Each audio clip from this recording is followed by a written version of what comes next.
much, welcome back to my channel. If you're new here, hi, I'm going by Kai and I make art videos. And today I am bringing you another marker review. Another cheap marker review. So if you saw my art haul video, I got a bunch of cheap markers. So that's what we're doing, we're testing them out. So if you haven't seen that video, I'll link it in the description below. But this is the marker we're reviewing. It's $5. It's from 5below. There's 12 alcohol ink markers, assorted color. And I don't know what the brand is. The packaging has a lot of different words. It says like idea is unique, make your mark. It's a lot of words and then they repeat. So let's open it up.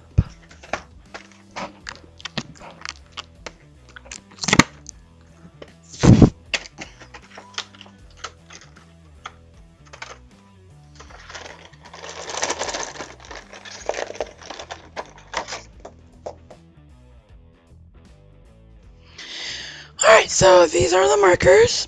Like I said, they're from 5below and they're $5. So let's inspect them and see. So right off the bat, it's a black barrel and it's cylindrical as most of these markers are. The caps have like a slight indentation in the center of them, and these do not have the colors anywhere on the cap. It's not indicated on the cap. It is indicated not on the barrel per se, but on a piece of paper that is stuck to the barrel.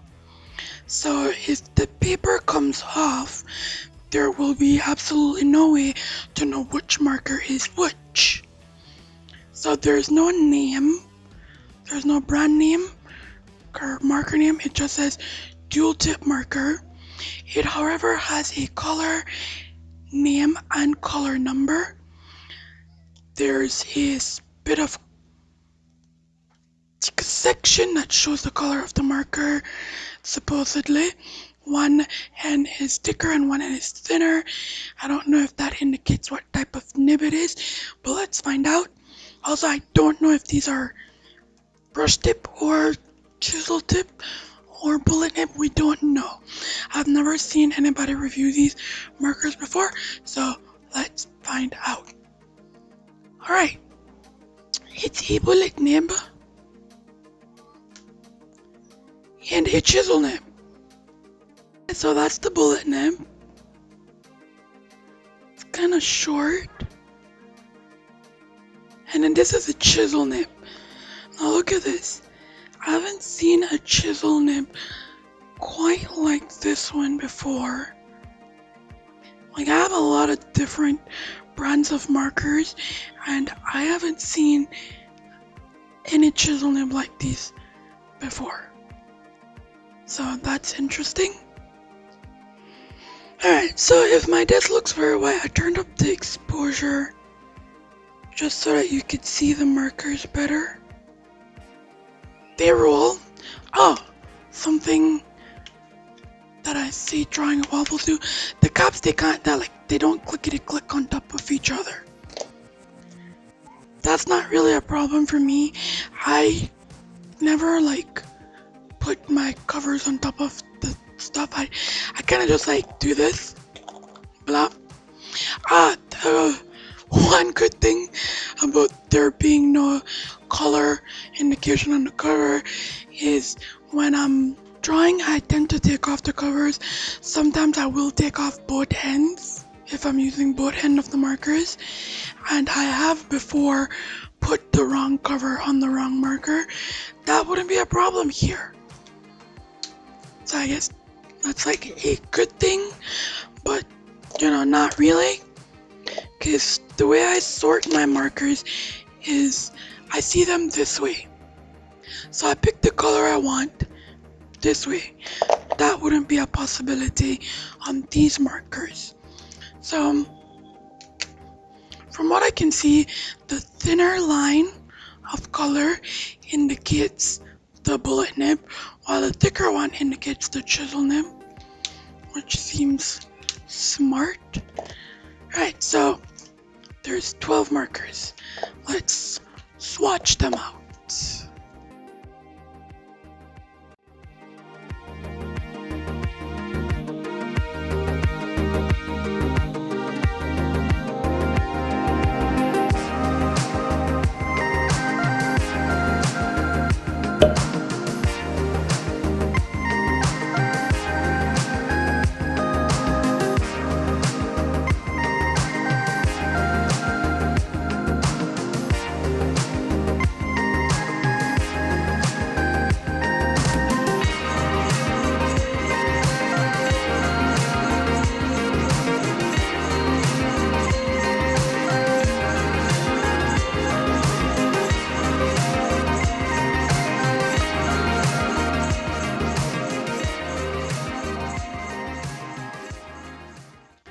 Alright, so that's the swatch. My first impression, there isn't any skin tone. When I saw these two, I thought they might be skin tones. This looks like a very sandy skin tone, so I thought this would have been a skin tone. It even says terracotta, which is usually a skin tone, but it's actually very orange. And then this one, 101, it's yellow ochre. That's not really a yellow ochre look to me. So right off the bat, the colors do not match what is indicated. For some of the colors, it comes kind of close. For this purple, blue, but not really. So I went in order of the numbers increasing by number size, which meant that the black was 120 and then the fluorescent pink is 125. So like that's kind of weird to me. I would put like the black as last or first when swatching, but I have noticed in markers the 120 is usually a black, so I'm not surprised there. Alright, so let's see how they blend. So I'm going to try and blend two similar colors, which is the 50 forest green and the 58 mint green light. So let's go. Alright, I'm gonna try and blend with the chisel.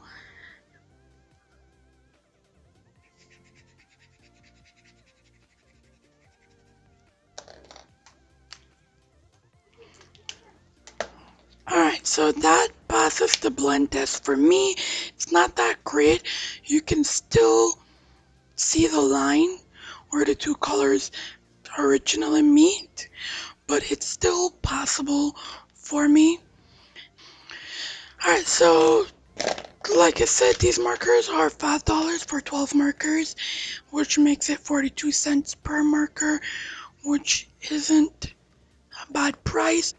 Alright, so the artwork that we're going to be coloring today is this, and the artist is Ashton Matthew, and this is his version of me as a Pokemon trainer. Not really sure how I'm going to approach this because of the lack of skin tone in the set. Like,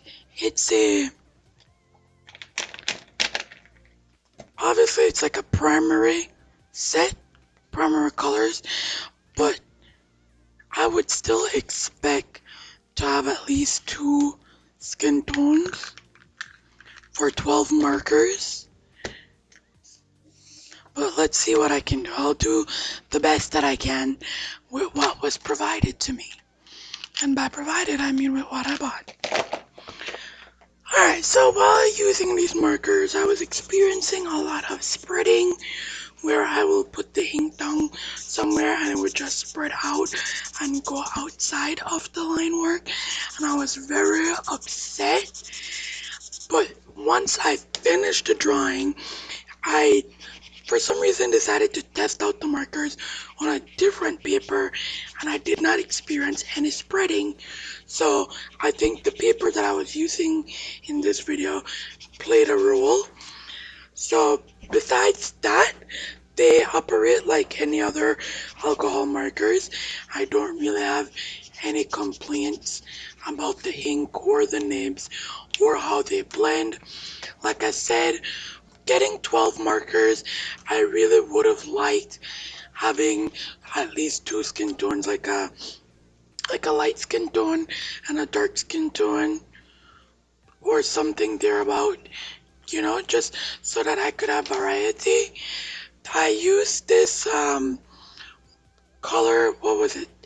I don't even, the yellow ochre has the skin, and it didn't look that bad. It turned out okay. So maybe one other color, like a warm gray or a potato brown or something. I don't know. But besides that, I would still recommend these markers. And once again, I think 12 markers for $5 is pretty good. I still don't like that they don't have the color on the cups. But, well, we can make it work. I can make it work, I think. I've added them to my collection since doing this, and I've been using them, and they've been working great. For this illustration, I was very adamant with myself about wanting to use every single color in the set, and I knew that might make it look a little bit crazy, but I think I managed to make it work. I would just, if I use a color at a certain part of the drawing, I would try and incorporate it in another part of the drawing as well, so that it could look a bit cohesive. And also in the end, I decided to do a big red ball behind her. And in hindsight, I probably should have did it like half red, half white, so it could look like a Pokeball. But you know what they say, hindsight is 2020.